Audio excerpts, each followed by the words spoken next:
Hey there, YouTubers. Welcome back to the channel. This is the Tracker Nitro 2000 DC restoration project.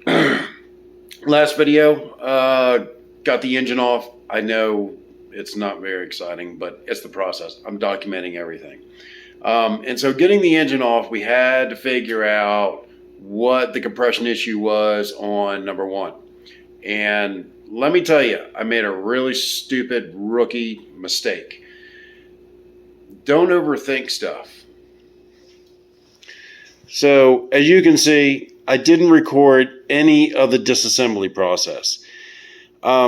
It's not overly complicated if anyone's looking into doing any of this stuff. If you're somewhat mechanically inclined, it's just nuts and bolts and crap. Now, the easy part's taking it all apart. The hard part's putting all this crap back together. So I have a bare block, have the crank, the exhaust divider that came off in pieces because it's been on there for 40 years. And I've got other multiple pieces, head gasket and pistons and a box full of freaking parts, along with some other parts, rod bearings, rod bolts, rod caps. All that stuff is numbered. So yeah, it's in pieces. And basically what happened was, now it's not like catastrophic that the engine was toast.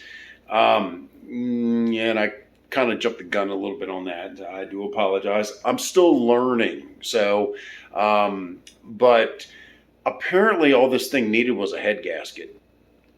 That's all it was. There were some bolts missing out of the starboard side cylinder. But yeah, this thing didn't need tore apart. I mean, rings weren't broke. No scarring, there wasn't anything there when I assessed the engine that said, hey, this is broken, ain't gonna run. There's no thrown rod. There was none of that. So let me explain kind of a little bit more what's going on and just the thought process of, and through the great guys on Scream and Fly that are helping me with this, because again, I don't have a problem taking stuff apart.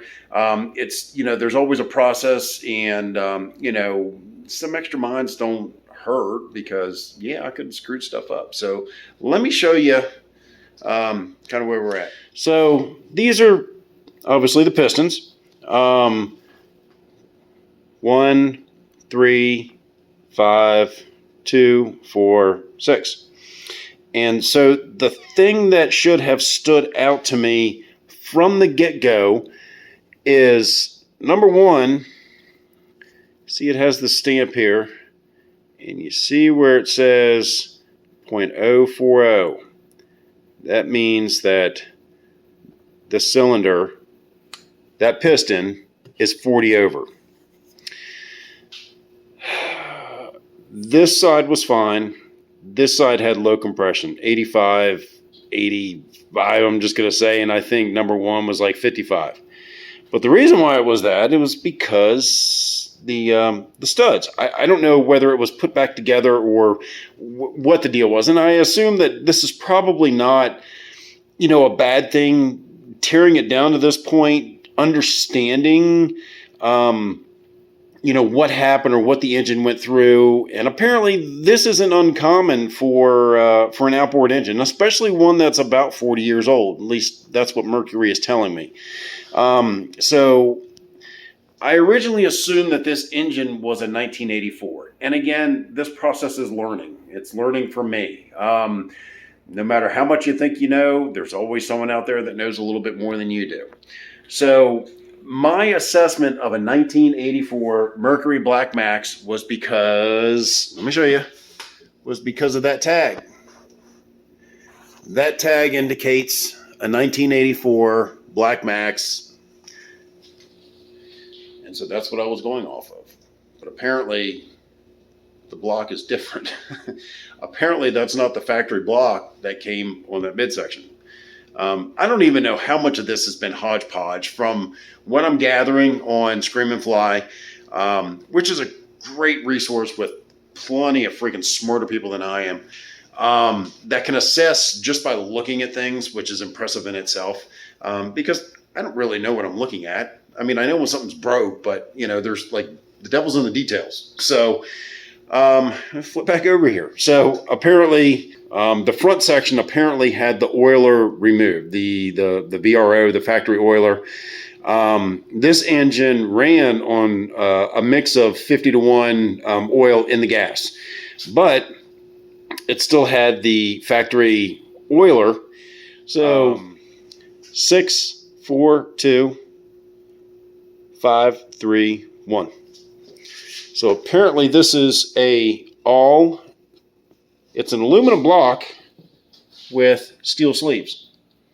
So this one was bored 40 over. That's a standard, that's a standard, that's a standard, that's a standard. There's nothing inside of those cylinders that indicate that a ring came apart, which was pretty much what I assumed happened because of the head. See, cylinders don't look bad. Now, there's no cross-hatching or anything in there, and I honestly don't know if there needs to be any in there. So the cylinders were okay. But the big problem is where's the problem child? So, as you recall, the head gasket, and here's the head.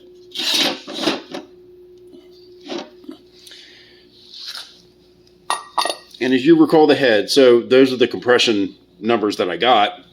It's only because the head gasket blew. So remember when I initially took this apart and I saw that, but you didn't see any markings of damage on top of the piston. That in itself should indicate, what's going on? Because obviously if rings come apart and it chunked the top of the cylinder, then you would definitely see it in the piston, which it wasn't there. So that should have been my first clue. But I think I was just overzealous in this whole project of, I'm going to rebuild it. I didn't have to. So it's always better to have someone with a little bit more experience look at this stuff instead of just diving right into it. Ask a ton of questions, and you're probably going to get a couple different answers.